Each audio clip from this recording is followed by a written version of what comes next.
میں نے کہا حضور کے ہر صحابی کی شان وراء الورا ہے، لیکن سیدنا فاروق اعظم نے جس انصاف سے، جس حسن سے، جس حسن کاری سے اور جس طرح بھرپور معمور وزادار اور جاندار زندگی گزاری ہے، یہ صرف سیدنا فاروق اعظم ہی کا حصہ ہے۔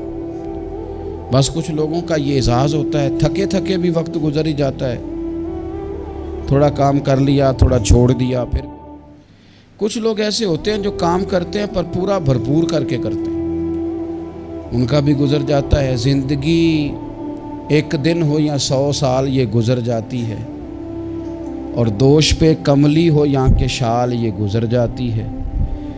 گر امیروں کی بہے اقبال گزر جاتی ہے تو غریبوں کی بہرحال گزر جاتی ہے۔ تو اس نے تو گزر جانا ہے، لیکن اگر کوئی بھرپور کر کے گزارے تو اس میں مزہ ذرا زیادہ ہوتا ہے۔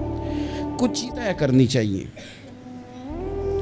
اور نبی پاک صلی اللہ تعالیٰ علیہ وسلم نے، کیونکہ حضور افصح العرب ہیں، حضور سید عالم صلی اللہ تعالیٰ علیہ وسلم تھوڑے جملوں میں بڑی گہری، بڑی دور کی باتیں اور چند جملوں میں محبوب پاک علیہ السلام پوری زندگی کا نچوڑ اور دستور بیان کر دیتے ہیں۔ اسی طرح کی ایک حدیث جامع ترمذی میں موجود ہے۔ حضرت ابو تعالیٰ عنہ فرماتے ہیں کہ نبی پاک صلی اللہ تعالیٰ علیہ وسلم نے ایک دفعہ فرمایا تھا کہ کون ہے جو مجھ سے 5 باتیں سیکھ لے اور پھر ان پر عمل کرے، اور پھر ہو سکے تو یہ باتیں آگے بھی پہنچائے۔ 5 باتیں سیکھے، ان پر عمل کرے، یا اس کو سکھائے جو اس پر عمل کرے۔ تو حضرت ابو ہریرہ رضی اللہ تعالیٰ عنہ کہتے ہیں میں نے آگے بڑھ کے عرض کی یا رسول اللہ میں ہوں نا، آپ حکم کریں 5 باتیں۔ اللہ کے پیارے رسول صلی اللہ تعالیٰ علیہ وسلم نے فرمایا اللہ تعالیٰ کی حرام کردہ چیزوں سے بچ جاؤ، سب سے بڑے عبادت گزار بن جاؤ گے۔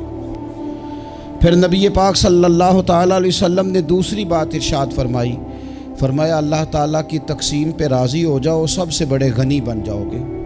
پھر حضور نے تیسری بات ارشاد فرمائی، فرمایا اپنے پڑوسی سے حسن سلوک کرو، مومن بن جاؤ گے۔ چوتھی بات فرمایا لوگوں کے لیے بھی وہی پسند کرو جو اپنے لیے پسند کرتے ہو، تو بہترین مسلمان بن جاؤ گے۔ پھر حضور سید عالم صلی اللہ تعالیٰ علیہ وسلم نے 5ویں اور آخری بات ارشاد فرمائی، فرمایا زیادہ ہنسا نہ کرو، زیادہ ہنسنے سے دل مردہ ہو جاتا ہے،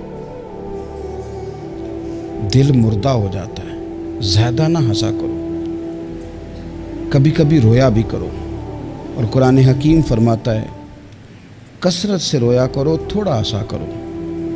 بہت زیادہ ٹھٹھا کرنا، بہت زیادہ مذاق کرنا، زندگی میں ہر وقت کسی نہ کسی شغل میلے کے لیے تیار رہنا، یہ دلوں کو سخت کرتا ہے۔ ہم سمجھ رہے ہوتے ہیں کہ تھوڑی دیر کے لیے خوش ہو رہے ہیں، خوش طبی کر رہے ہیں، اس سے اندر کی کیفیات پتھر ہو جاتی ہیں۔ یہ حضور خود ارشاد فرماتے ہیں الجھے ہوئے لوگوں سے گریزاں نہ ہوا کر، اور حالات کی قبروں کے یہ کتبے، ہر وقت کا ہنسنا تجھے برباد نہ کر دے، تنہائی کے لمحوں میں کبھی رو بھی لیا کر۔ کبھی کبھی رونا بھی چاہیے، اور رونا کئی دفعہ بڑا فائدہ دیتا ہے۔ عاشق دا کام ہی رونا تونا ہے، تے بنا رویوں نہیں منظوری، اے عاشق سدا ہی روندے رہندے پاویں وصل ہوئے تے پاویں دوری۔